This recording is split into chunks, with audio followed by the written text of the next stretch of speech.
छत्तीसगढ़ की तमाम खबरें आपको दिखाएंगे विस्तार से। शुरुआत करेंगे सबसे बड़ी और सबसे अहम खबर के साथ। छत्तीसगढ़ में शराब घोटाला केस में एसीबी और ईओडब्ल्यू ने रिटायर्ड आईएएस निरंजन दास को गिरफ्तार किया है। पूर्व आबकारी आयुक्त निरंजन दास कांग्रेस सरकार के दौरान आबकारी आयुक्त थे। निरंजन पर सिंडिकेट ऑपरेट करने में अहम रोल निभाने का आरोप है। घोटाले से उनको हर महीने 50 लाख रुपए मिलते थे, ये भी आरोप है। शुक्रवार को निरंजन दास को रायपुर की एसीबी कोर्ट में पेश किया गया। एसीबी की जांच में सामने ये आया है कि रिटायर्ड आईएएस निरंजन दास ने पूर्व आईएएस अनिल टुटेजा, तत्कालीन विशेष सचिव अरुणपति त्रिपाठी, कारोबारी अनवर ढेबर और अपने कई सहयोगियों के साथ मिलकर शराब सिंडिकेट खड़ा किया। ईओडब्ल्यू के मुताबिक सिंडिकेट ने सरकारी शराब की दुकानों में कमीशन तय करने, डिस्टिलरीज में अतिरिक्त शराब बनवाने और विदेशी ब्रांड की अवैध सप्लाई करवाने, इसके अलावा डुप्लीकेट होलोग्राम के जरिए शराब बेचने जैसी गतिविधियों के जरिए राज्य सरकार को हजारों करोड़ का नुकसान पहुंचाया। बहुचर्चित शराब घोटाले में एक और अब तक की बड़ी कार्रवाई, निरंजन दास को गिरफ्तार किया गया। निरंजन दास ने टेंडर देने में महत्वपूर्ण भूमिका निभाई, अपने पद का दुरुपयोग किया, ये उन पर आरोप है। सरकारी कागजों पर रिकॉर्ड को नहीं चढ़ाने की हिदायत भी दी। निरंजन दास पर घोटाले में सिंडिकेट को संरक्षण देने का आरोप, टुटेजा, ढेबर, एपी त्रिपाठी के साथ मिलकर सिंडिकेट खड़ा किया। रिटायर्ड आईएएस निरंजन के ऊपर 50 लाख रुपए लेने का आरोप है। हर महीने निरंजन दास ने टेंडर दिलाने में महत्वपूर्ण रोल प्ले किया है। फरवरी 2019 में शराब घोटाला सिंडिकेट बनता है। सरकारी कागजों में जिन बातों का जिक्र नहीं, जिस बिक्री का जिक्र नहीं, वो पैसा ये सिंडिकेट डकार जाता है।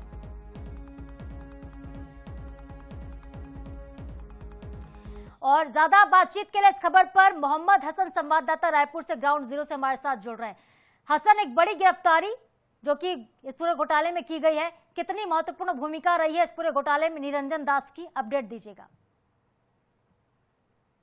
छत्तीसगढ़ का बहुचर्चित शराब घोटाला करीब 3,200 करोड़ रुपए से अधिक का ये पूरा मामला है, जिसमें घोटालेबाजी जो है वो की गई। इस मामले में लगातार ईडी की बात करें, एसीबी की बात करें, ईओडब्ल्यू की बात करें, लगातार कार्रवाइयां की जा रही थी। अब तक कई लोगों की गिरफ्तारी भी जो है वो इसमें हो चुकी है, जिसमें सबसे महत्वपूर्ण प्लेयर जो है वो अनवर ढेबर को माना जा रहा था, क्योंकि अनवर ढेबर ये वही शराब कारोबारी जिसके चलते जिसने पूरा चेन जो है, ये जो चैनल है वो तैयार किया और शराब घोटाले को अंजाम दिया गया। इसमें एपी त्रिपाठी जो कि तत्कालीन आबकारी विभाग में पदस्थ थे, उनके द्वारा एक महत्वपूर्ण सहयोग मिला। इसके अलावा अगर बात करें तो अनिल टुटेजा ने भी इस पूरे घोटाले में सहयोग किया था। वहीं अब ईडी के बाद एसीबी और ईओडब्ल्यू ने अपनी जांच को तेज किया। 7,000 पन्नों का चालान पेश किया गया। पूर्व मुख्यमंत्री भूपेश बघेल के बेटे चैतन्य बघेल को गिरफ्तार किया गया और इसके बाद लगातार जो पूछताछ हुई, जो तथ्य सामने आए, जो नाम सामने आए, उसके बाद अब एक बड़ा अपडेट सामने आया जिसमें निरंजन दास को गिरफ्तार किया गया है। IAS Niranjan Das retired IAS है। ये कांग्रेस सरकार के समय में तत्कालीन आबकारी आयुक्त थे और इन्हीं के ये कमिश्नर थे और इन्हीं के कार्यकाल में ये पूरा शराब घोटाले का सिंडिकेट खड़ा किया गया था। इन पर आरोप है कि इन्हें हर महीने करीब 50 से 60 लाख रुपए दिए जाते थे। बदले में इन्होंने अलग अलग जो आबकारी विभाग में पदस्थ अधिकारी है उनके ट्रांसफर किए। साथ ही जो टेंडर दिलाने में मदद है सिंडिकेट की, वो भी इन्हीं के द्वारा की गई। इसके अलावा अगर बात करूं तो जो नकली शराब है या बिना हिसाब की जो शराब है, सरकारी शराब दुकानों से जो शराब बेची गई, वो इन्हीं के कहने पर बेची गई। इन्हीं ने पूरा जो नेटवर्क है वो खड़ा किया था, पूरा चैनल तैयार किया था कि आखिरकार कैसे सरकारी शराब दुकान से बिना हिसाब के जो नकली शराब है या बिना होलोग्राम की शराब है वो कैसी बेची जाए, इसमें इनकी भूमिका सामने आई थी। फिलहाल ईडी ने इन्हें अपनी एसीबी ईओडब्ल्यू ने इन्हें अपनी हिरासत में लिया है। हिरासत में लेने के बाद गिरफ्तार किया गया और इन्हें कोर्ट में पेश किया गया है। अब एसीबी और ईओडब्ल्यू इन्हें जो है अपनी हिरासत में लेगी और उसके बाद आगे की जो पूछताछ है वो की जाएगी और जो नाम सामने आएंगे उसके आधार पर जो आगे की कार्रवाई है वो की जाएगी। लेकिन 3,200 करोड़ रुपए से अधिक का घोटाला है, जिसमें 1,000 करोड़ चैतन्य बघेल इधर से उधर करने में महत्वपूर्ण भूमिका निभाते हैं।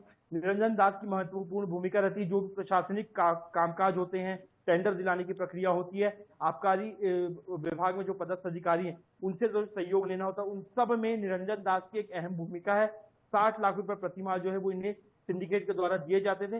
तमाम अलग अलग चीजों पर जो है अब एसीबी और ईओडब्ल्यू जांच करेगी। फिलहाल कोर्ट में पेश किया गया है और इन्हें पूछताछ के लिए एसीबी और ईओडब्ल्यू जो है वो रिमांड पर लेगी। बिल्कुल हसन, आपने सही कहा कि कई चौंका देने वाले खुलासे जो हैं शराब घोटाले में हर दिन हो रहे हैं। निरंजन दास की अगर हम बात करते हैं तो इनके ऊपर देखिए टेंडर देने का भी आरोप लगा है कि उन कंपनियों को टेंडर दिया गया जो कंपनियां अयोग्य थी। लेकिन जानबूझ के टेंडर दिलवाया, वहां से कमीशन लिया। कैसे करते थे ये पूरा काम? बिल्कुल साधना, देखिए इसमें सबसे अहम भूमिका जो है वो अनवर ढेबर की। अनवर ढेबर ने चैनल तैयार किया था कि आखिरकार किस प्रकार से नकली होलोग्राम तैयार करना है, शराब को किस तरीके से खपाना है। उसके बाद अनिल टुटेजा की मदद ली गई, साथ ही साथ निरंजन दास को समझाया गया कि किस प्रकार से काम करना है, कैसे शराब सिंडिकेट को जो है वो पूरे प्रदेश के कोने कोने तक फैलाना है। तो निरंजन दास ने पूरी प्लानिंग की कि कैसे एक सरकारी एक जो शराब नीति जो लागू हुई थी, गलत तरीके से लागू की गई, उस गड़बड़ी वाली शराब नीति को लागू करने में भी कहीं ना कहीं निरंजन दास का एक महत्वपूर्ण हाथ था और उन्होंने ही इस शराब नीति को बनाने में पूरा सहयोग किया था। बाद में जो अनवर ढेबर द्वारा फर्जी कंपनियां तैयार की गई थी जिसके जरिए शराब घोटाला किया गया, उन्हें टेंडर दिलाने का काम निरंजन दास ने किया। साथ ही जिन अधिकारियों ने आबकारी विभाग के साथ नहीं दिया, ऐसे अधिकारियों को हटाने के लिए, उनका तबादला करने के लिए भी निरंजन दास ही कहीं ना कहीं जिम्मेदार हैं। ऐसे में अब उनकी गिरफ्तारी के बाद कई और जो राज है वो इसके खुलेंगे शराब घोटाले की, क्योंकि पहली एक बिग बॉस नामक ग्रुप की बात जो है वो सामने आ चुकी है, जिसमें चैतन्य बघेल, अनवर ढेबर, अनिल टुटेजा, एपी त्रिपाठी जैसे लोग और सौम्या चौरसिया जैसे लोग उस ग्रुप में शामिल थे। उस ग्रुप में तमाम जानकारियां साझा की जाती थी कि आखिरकार कैसे पैसों का देन लेन करना है, किससे कब कितना पैसा लेना है और कहां पर उस पैसे को डिलीवर करना है। कार्टून में भर करके ये पूरा पैसा एक जगह से दूसरी जगह जाता था, जिसके लिए मारुति सुजुकी डिजायर, ऑल्टो जैसी गाड़ियों का इस्तेमाल किया जाता था। 3 गाड़ियां रखी गई थी जिसके माध्यम से पूरे पैसे की ट्रांसफर होते थे। तमाम लोगों की गिरफ्तारी हुई है, चारों तरफ से घेराबंदी की गई है। ईडी के बाद एसीबी और ईओडब्ल्यू अब इस पूरे मामले को जो है इन्वेस्टिगेट कर रही है और निरंजन दास से पूछताछ में भी कई अहम जानकारियां मिल सकती है और उनके मोबाइल डेटा भी बिल्कुल हसन, जब पूछताछ आगे बढ़ेगी तो इंक्वायरी के दौरान और भी कई बड़े खुलासे हो सकते हैं और भी दूसरे नाम सामने आ सकते हैं, गिरफ्तारियां बढ़ सकती हैं। आप नजरें बनाए रखिएगा, आगे आपसे अपडेट हम लेते रहेंगे। फिलहाल आपका बहुत धन्यवाद तमाम जानकारी के लिए।